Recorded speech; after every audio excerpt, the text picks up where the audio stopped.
Students hope you are all doing well. So आज का जो हमारा वो है टॉपिक है, बेसिकली आज हम करेंगे रिकॉल्स करेंगे फेब 2020 के। ठीक है, number first question is pic showing placental infarct. ठीक है, आपके प्लेसेंटा दिया हुआ है और इसमें थोड़े थोड़े से जो रेडिश वो है ये बेसिकली इन्फार्क्ट, ये वाइटिश वाले जो आपको नज़र आ रहा है दरमियान में। ठीक है, ये बेसिकली इन्फार्क्ट है। ठीक है, इन्फार्क्ट आपके पास हाइपरिकोइक नज़र आता है। ठीक है, पिक ऑफ हेड सर्कमफ्रेंस और अल्ट्रासाउंड। ठीक है, आपने हेड को देखा होगा कि किस तरह अल्ट्रासाउंड पे नज़र आता है। ठीक है, तो ये आपके पास आइडेंटिफिकेशन के लिए दिया होगा। ठीक है, pic of abdominal circumference on stomach bubble. तो जब आपके पास ये जो सर्कल टाइप का वो नज़र आ रहा है, जो ये पूरा एब्डोमेन है और एब्डोमेन में आपके पास जो ब्लैकिश जो गोल से सर्कल नज़र, this is basically stomach bubble इस तरह नज़र आता है। ठीक है, और इसके ऊपर जो आपके पास ऐसे यू टाइप का वो बना है, दे बेसिकली दे आर ये पोर्टल वेन है। ठीक है, perineal picture of perineal muscle asking which muscle strengthen in midline to give urethral support. ठीक है, तो वो पिक्चर दी होगी, अकॉर्डिंगली फिर आप मार्क करेंगे।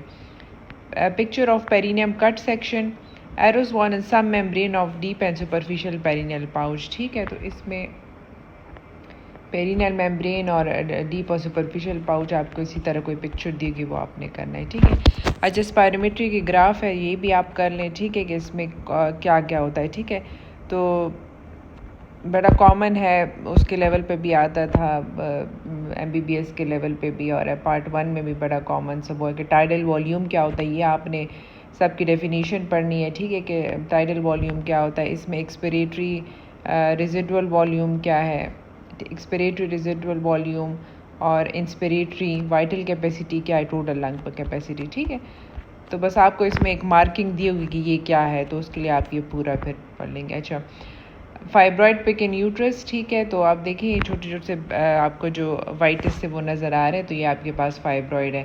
पॉलिप जो हमने लास्ट टाइम पढ़ा था, वो आपके पास इस तरह वाइटिश से नहीं होंगे, वो आपके पास रेडिश टाइप के होंगे। ठीक है, जो पॉलिप होता है यूट्रस में। अब देखिए ये मल्टीपल है। प्रेजेंटेशन डायग्राम सी।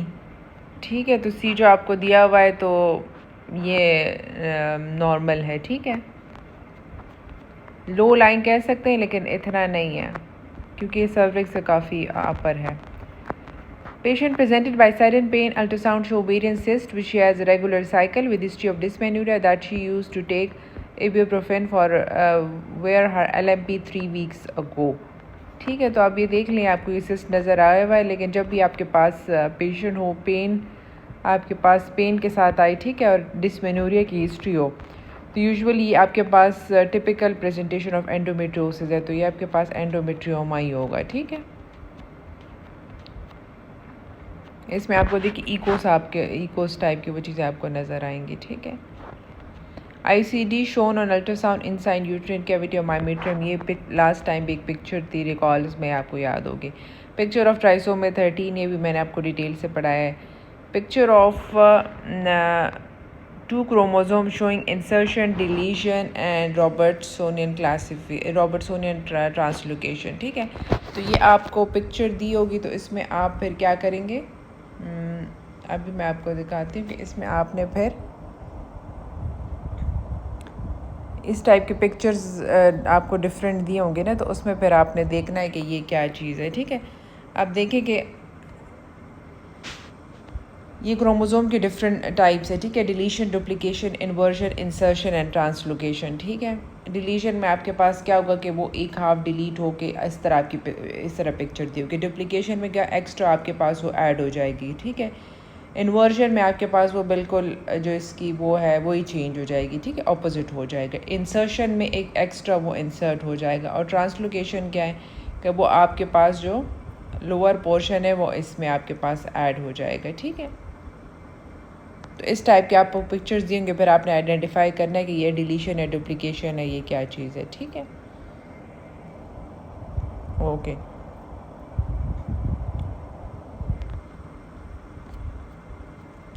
अच्छा जी, brachial plexus show median nerve. ठीक है, ब्रेकियल प्लेक्सिस को भी बड़ा इंपॉर्टेंट वो है, आपने याद करना है। इसमें पूरा ये आपको दे सकते हैं कि इसमें मीडियन नर्व शो किया होगा कि ये क्या कहाँ पे।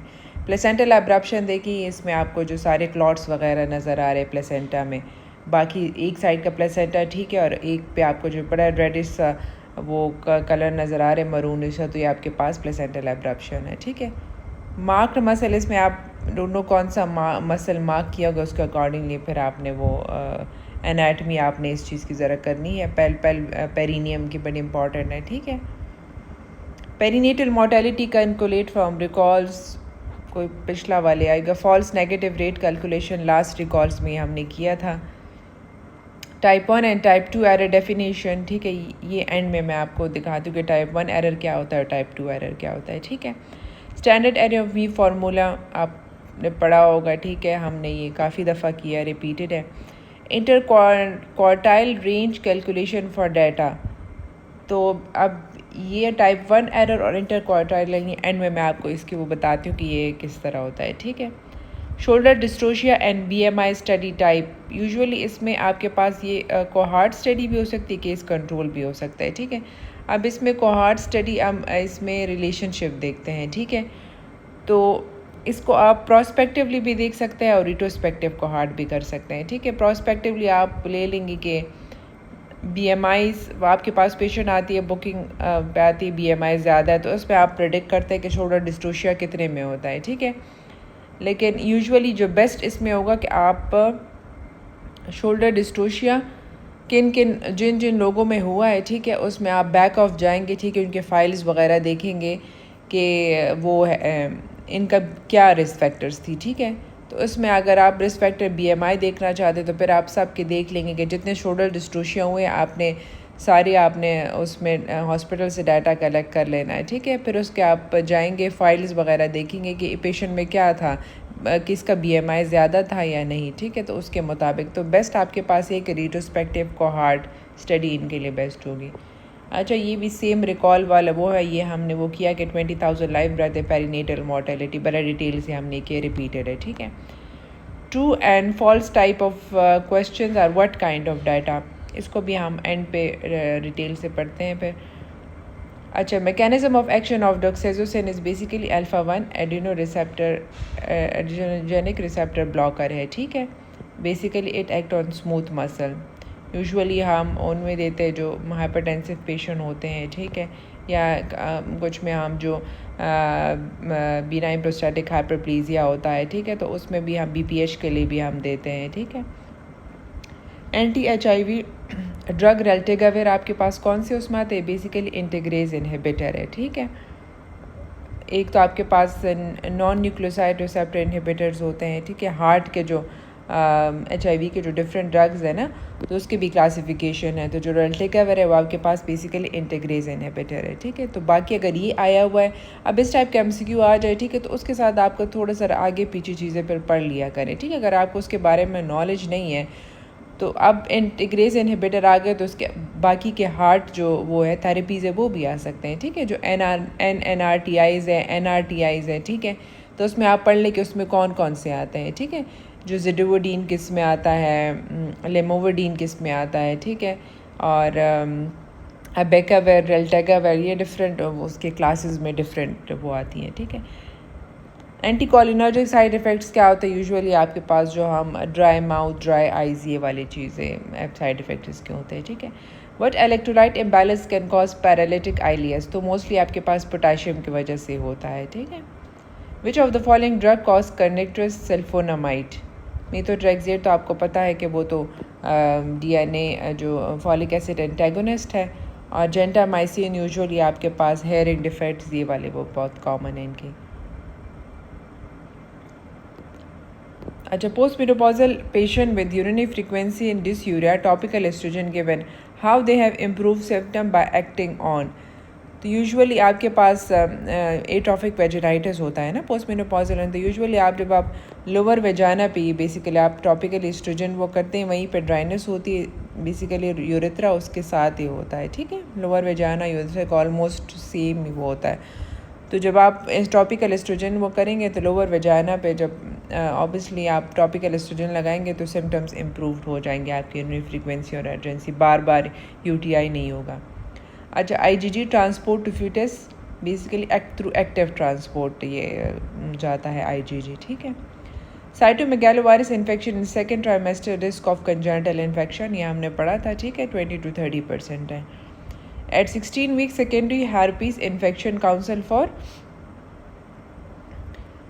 तो यूजुअली आपने इसमें क्या करता है, एनॉमलीज लेस लाइकली करता है, मिसकैरेज तो ऑब्वियसली इस एज पे नहीं करता, तो मोस्ट कॉमनली आपके पास न्यूनेटल इन्फेक्शन वो करता है, तो काउंसल आपने करना है न्यूनेटल इन्फेक्शन के लिए, क्योंकि ये ट्रांसफ़र होता है बेबी में।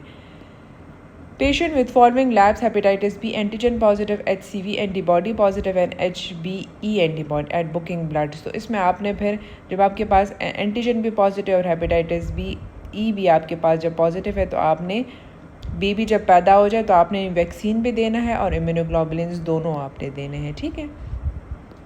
OGTT at 24 weeks, fasting 6.2 and 2 hours 7.7, ठीक है। तो आपके पास हमने याद किया था कि जो 5, 6, 7, 8 होता है, ठीक है, तो ये माइल्डली डिरेंज है।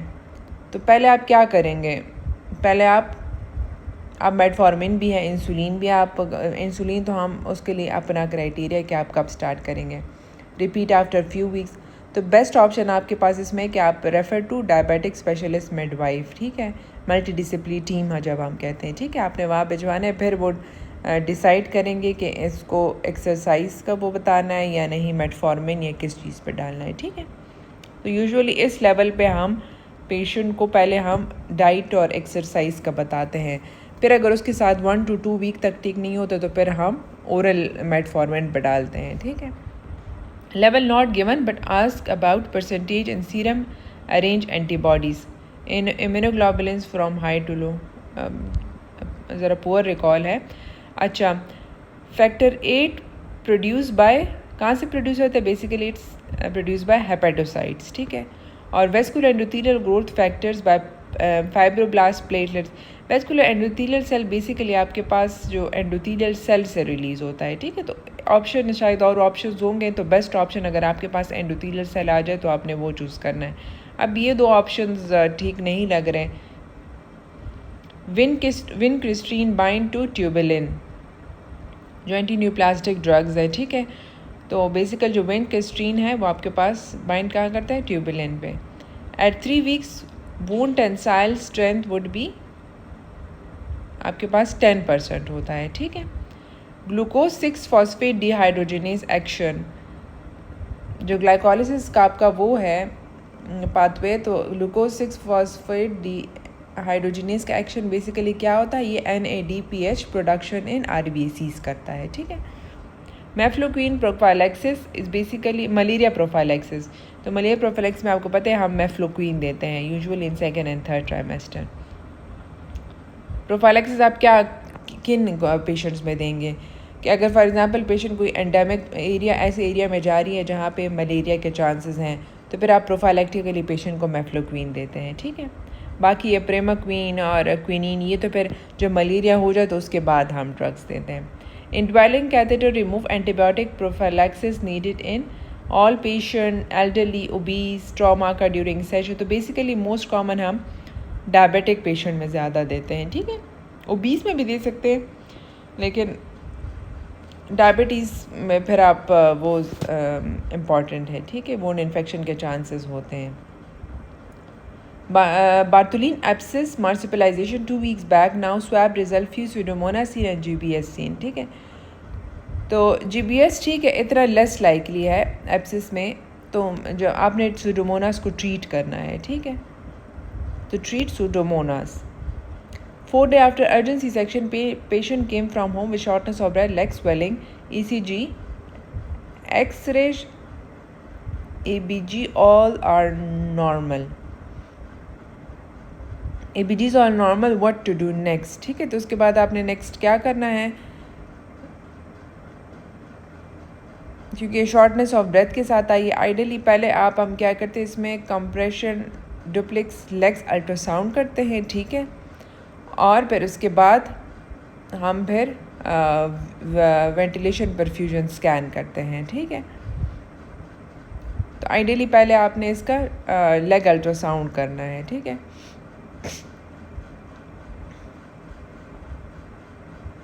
COCP started in normotensive patient, what advise you to give? तो जब आप COCP स्टार्ट करते हैं तो पेशेंट को कहेंगे, क्योंकि इसमें चांसेस होते हैं कि हाइपरटेंशन के चांसेस होते हैं, तो आप पेशेंट को कहेंगे कि एवरी 6 मंथ फॉलो अप करेगी और उसका फिर आप बीपी चेक करेंगे, ठीक है। Mechanism of action of Implanon, POPs और एम्प्लानॉन का सेम मैकेनिज्म ऑफ एक्शन है कि inhibit fertilization and thicken the cervical mucus. After how many days of ovulation implantation, अगर तो इम्प्लांटेशन यूजुअली आपके पास आफ्टर 6 to 10 डेज पे होता है, ठीक है।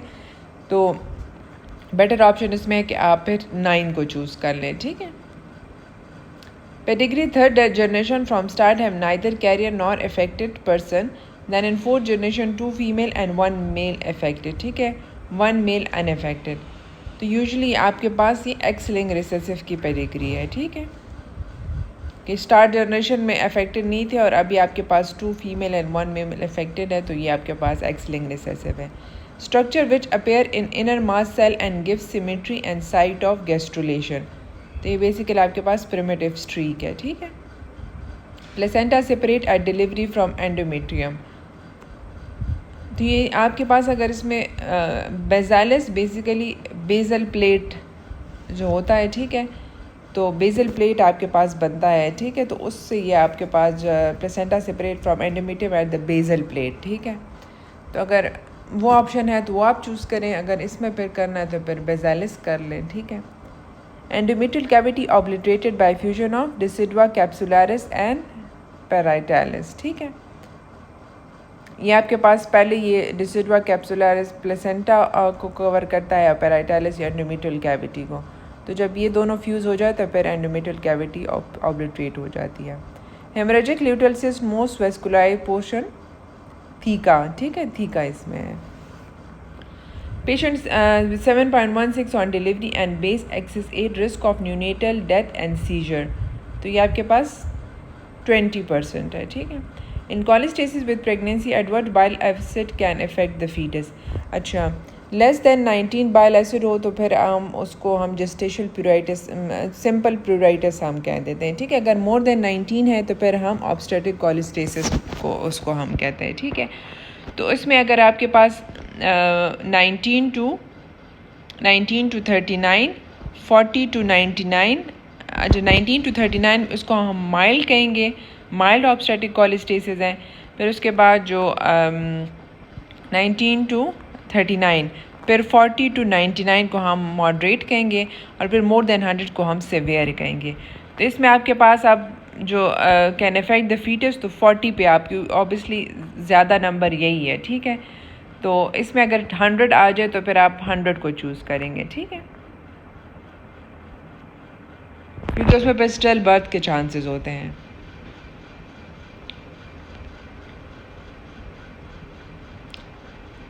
अच्छा, CTPA at 31 weeks radiation exposure to breast tissue, तो मैक्सिमली ये आपके पास 30 गाय ऑलमोस्ट ये आपके पास जो ब्रेस्ट टिश्यू का एक्सपोजर उसके साथ होता है, ठीक है।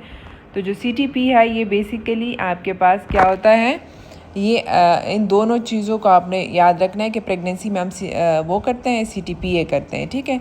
जो VQ वेंटिलेशन परफ्यूजन स्कैन है ना, तो ये आपके पास फीटस के लिए ठीक नहीं होता, लेकिन जो CTP है ये आपके पास मदर के लिए ठीक नहीं है, क्योंकि ये ब्रेस्ट कैंसर कॉज करता है, ब्रेस्ट टिश्यू को इफ़ेक्ट करता है। लेकिन ऑब्वियसली फीटस के लिए हमें वो चाहिए, फीटस है तो फिर मदर को आप अब एक अगर ज़रूरत है तो आप कर सकते हैं, ठीक है। तो अगर प्रेगनेंसी में आपसे पूछे तो फिर आपने जो शॉर्टनेस ऑफ ब्रेथ आपके पास आ जाए और आप पल्मोनरी एम्बोलिज्म सस्पेक्ट करते तो पल्मोनरी एम्बोलिज्म के लिए हम या VQ स्कैन कर दिया CTPA। लेकिन अगर प्रेगनेंसी में आपसे पूछे तो आपने CTPA चूज़ करना है, और अगर विदाउट पूछे तो आपने फिर वेंटिलेशन परफ्यूजन स्कैन चूज़ करना है, डायग्नोस्टिक टेस्ट है, ठीक है। तो ये जब आपके पास कहते हैं कि CTPA कितना एक्सपोजर करता है ब्रेस्ट टिश्यू को, तो ऑलम 30 है। अच्छा, इन PPH platelet should be transfuse if platelet count reach, अगर 70 से कम हो तो फिर आप ट्रांसफ्यूज़ करेंगे प्लेटलेट्स, ठीक है। 75 तक आपने रखना है। अगर आपके पास 75 है तो आप नहीं करेंगे, अगर आप 75 से कम हो रहे हैं तो फिर आपने ट्रांसफ्यूज़ करना है, ठीक है। Intra op cell salvage to be considered when the blood loss during caesarean is almost, आप इंट्रा-ऑप सेल सैल्वेज तब करते हैं जब आपके पास 1000 ml एक्सीड कर जाए, तो इट्स ऑलमोस्ट 10%, ठीक है। रॉबर्टसोनियन ट्रांसलोकेशन आपके पास क्रोमोसोम क्या है, 30, 13 and 21।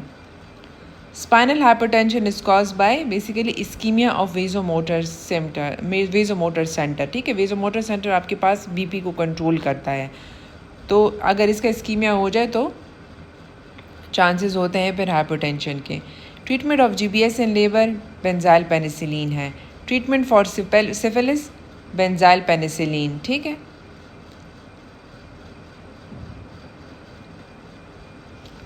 Painless vulval lesion and lymph node enlargement. Painless आपके पास वल्वल लीजन्स है तो बेसिकली आपके पास ट्रिपोनिमा पैलाडम है, ठीक है। CTG tachycardia with chorioamnionitis case of PROM and patient cervix is 5 centimetre, ठीक है। तो कोरियमनाइटिस टैकिकार्डिया तो पहले आप इसमें फर्स्ट आपका एक्शन क्या हुआ कि आप एंटीबायोटिक देंगे, ठीक है, और एंटीबायोटिक के बाद आपने फिर डायरेक्ट पेशेंट का वो करना है, ठीक है। अगर इस तरह टैकिकार्डिया आ रही, CTG ख़राब है तो अर्जेंट सीज़ेरियन करना होगा, ठीक है।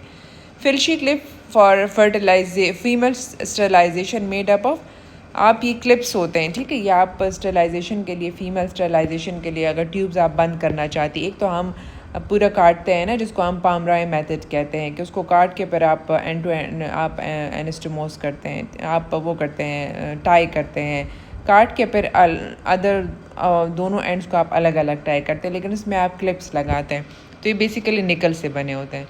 वैज deferens absent scenario, it's basically वही आया होगा कि congenital absence of vas deferens जो हम उसमें कहते हैं सिस्टिक फाइब्रोसिस में। RMI कैलकुलेशन आपके पास ये हमने लास्ट उसमें भी किए हुए हैं, ठीक है, डिटेल से, कि आप अल्ट्रासाउंड के फीचर्स देखते हैं, मेनोपॉजल स्टेटस, ठीक है, और CA-125 को कैलकुलेट करके निकालते हैं। Epiphyseal closure in female at puberty is due to basically estradiol. Shoulder dystocia incidence 2.3 to 16%. POP mechanism of action, thicken the cervical mucus, inhibit fertilization. Electrocautery frequency कितनी होती है इसकी, 300 kilo hertz to 500 milli hertz होती है, ठीक है। ये option इसका ठीक है। अच्छा, sigmoid colon mesentery lymphatics blood supply, तो basically sigmoid colon sigmoid branches है, ठीक है। सिग्मॉइड आर्टरी सप्लाई करती है उसको, और is basically a branch of inferior mesenteric artery का ब्रांच है सिग्मॉइड आर्टरीज, ठीक है। सर्वाइकल लिम्फेटिक्स आपके पास पहले कहाँ जाती हैं, पैरासर्वाइकल नोड्स और as well as internal and external iliac nodes बजाती हैं, ठीक है। HLA expression by trophoblast is basically HLA-G, which enzyme that convert testosterone to dihydrotestosterone, basically 5-alpha reductase enzyme है। ये वो कोलेस्ट्रॉल का जो पाथ है वे है जो मैंने आपको कहा था कि वो बड़ा इंपॉर्टेंट है, वो आपने पूरा सही से एंजाइम के साथ याद करना, इनका फेवरेट पाथवे है ये। Fetal warfarin syndrome, fetal warfarin अब जब आप देते हैं, ठीक है, तो 6 to 12 वीक्स पे मैंने आपको पढ़ाया था, तो उसमें आपके पास फीटल एम्ब्रियोपैथी करता है, ठीक है। तो अगर आप देंगे तो ऑब्वियसली एम्ब्रियोपैथी भी करता है, और अगर 5 mg डोज से ज़्यादा देंगे तो बेबी में एबनॉर्मलिटीज़ कर सकता है। तो इसमें क्या होता है कि मेंटल रिटार्डेशन और स्मूथ फिल्ट्रम होते हैं इसका, ठीक है। जो आपके पास अपर लिप्स के ऊपर जो जगह होती है इसका, इनका स्मूथ होता है। Lifetime risk of breast C आपके पास कितना है, 1 in 8, 12 to 13% है, ठीक है। Female patient have uncle and brother have cancer colon, she have endometrial cancer, what is the syndrome in family, ठीक है। तो बेसिकली ये लिंच सिंड्रोम है। एंडोमेट्रियल कैंसर का जो इंपॉर्टेंट रिस्क फैक्टर उसमें लिंच सिंड्रोम भी आता है, ठीक है। तो पेशेंट से आपने मस्ट पूछना है कि पेशेंट की या फैमिली में कोलन कैसी है, कोलन की हिस्ट्री तो नहीं है, तो अगर है तो मीन्स ये लिंच सिंड्रोम की तरफ जा रहे हैं, जो लिंच सिंड्रोम आपके पास फिर एंडोमेट्रियल कैंसर भी कॉज करता है।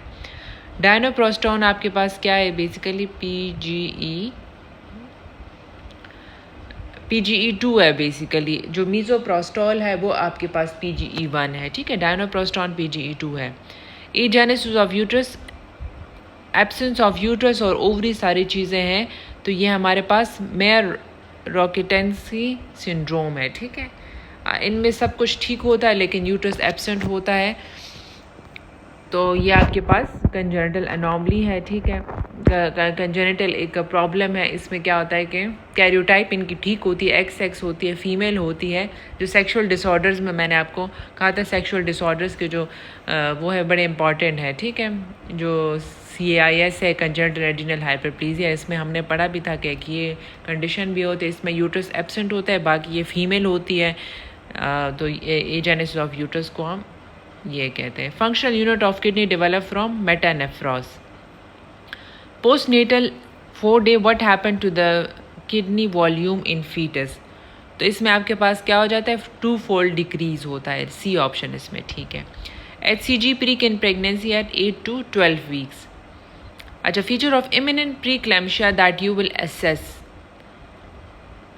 तो इसमें आपके पास हेड एक, एपिगैस्ट्रिक टेंडरनेस, तो मोस्ट लाइकली आप इसमें हाइपरफ्लेक्सिया और क्लोनस इंपॉर्टेंट है।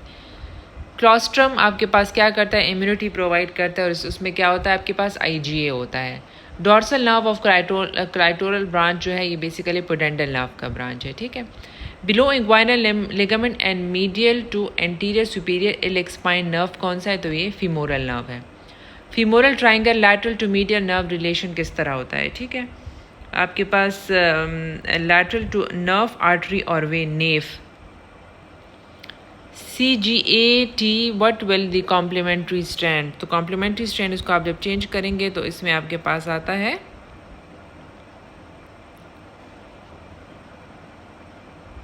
GC, cytosine guanine cytosine and A और थायमीन, ठीक है। Primordial germ cell undifferentiated gonads origin कहाँ से होता है, बेसिकली योक सैक से होता है, ठीक है। Septate hyphae spores plus vaginal discharge. तो जो आपके पास ये वाली है कैंडिडा वाले आपके पास फीचर्स हैं, ठीक है। Septate hyphae and spores. Mullerian inhibitory factor is secreted by basically Sertoli cells, ये सिक्रीट होता है। Pseudomonas appearance on MacConkey organ agar medium. तो ये बेसिकली आपके पास नॉन लैक्टोज फर्मेंटिंग कॉलोनीज होती हैं, ठीक है। सूडोमोनास वाले नॉन लैक्टोज फर्मेंटिंग कॉलोनीज होते हैं उसमें। Female RH negative population in UK almost 15% होता है। टर्नर सिंड्रोम का अब इसमें पूछा होगा कि शायद इसका कैरियोटाइप क्या है, तो XO। DNA एम्प्लीफिकेशन किस चीज़ से होता है, PCR। Enzyme rich cellular organic with external membrane and internal membrane with folds. तो आपके पास ये क्या है, माइटोकॉन्ड्रिया है।